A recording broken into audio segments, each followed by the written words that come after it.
Everyone knows the story of Chinese PV. It outcompeted domestic peers, and cheaper for overseas clients, and then was beaten by tariffs and countervailing duties. Now, an almost identical script is repeating in the energy storage industry, and this time may come faster and harder. Let's look at a set of data to feel it. In 2020, global new energy storage installed only 13 gigawatt hours a year. By 2025, it increased to 306 GWH, which has increased by more than.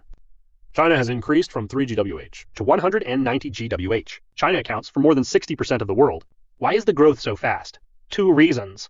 First, the price of lithium carbonate fell from 60,000 yuan to a low of over 60,000 in 2024. The cost of energy storage systems has been halved again. Second, domestic electricity spot market has been rolled out. Energy storage power can finally buy low high and generate electricity. Now there is a capacity price. It's no longer just a forced matching. Costs plummeted, demand soars, and the expansion of capacity. Do these sound familiar to you? That's right. This is the path photovoltaic went through 3 or 4 years ago. With such intense, people naturally turn to overseas. The momentum of Chinese energy storage companies going global. But now you are blocked from all sides. First, the US, by the end of 2025, Chinese energy storage competitive tariff for is 48.4%. Note that this is after the summit between the two countries, which has been eased, which was once as high as 82%. And the US also passed a bill. If new projects use Chinese batteries, they will not get tax subsidies. What does it mean? Even if you are willing to pay tariffs, American customers will not dare to use your products. In Europe, firms learn to stop the tariff war with you, but set their own rules.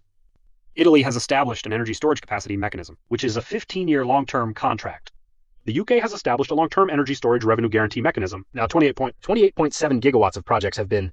These mechanisms essentially are to support local and allied supply chains, to keep Chinese companies out. The hardest move is at home. From the end of 2024, China voluntarily reduced export rebates for energy storage. The rebate rate for batteries from 13% to 0 by January 2027 to 0 directly. In the past, Chinese companies went overseas to fight price wars to a large extent was largely due to tax rebates and subsidies. Now the armor is gone. What can we fight with? Speaking of this, you may think energy storage is the same as and 2.0 will be similar. But I think there are several key differences. The first difference, the ceiling of energy storage will come later. According to estimates, the peak of annual new installations of energy storage will appear around 2035. It is expected to exceed 1.5 terawatt hours, which is nearly 9 times that now. That is to say, this industry is far from the stage of 存量剥虾. The cake is still growing fast.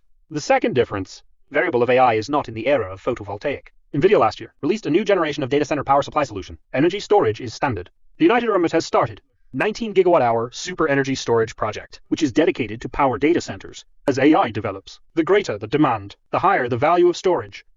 This logic chain may push the long-term ceiling of energy storage by another 20–30%. The third difference, emerging markets have a larger opportunity window. The Middle East's big orders, India's mandatory storage policy, Australia's mature power market, and a sound policy framework.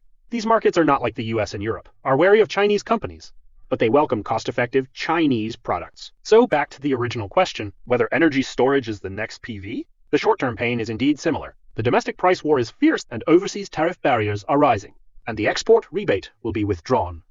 These short-term variables do make the industry full of uncertainty.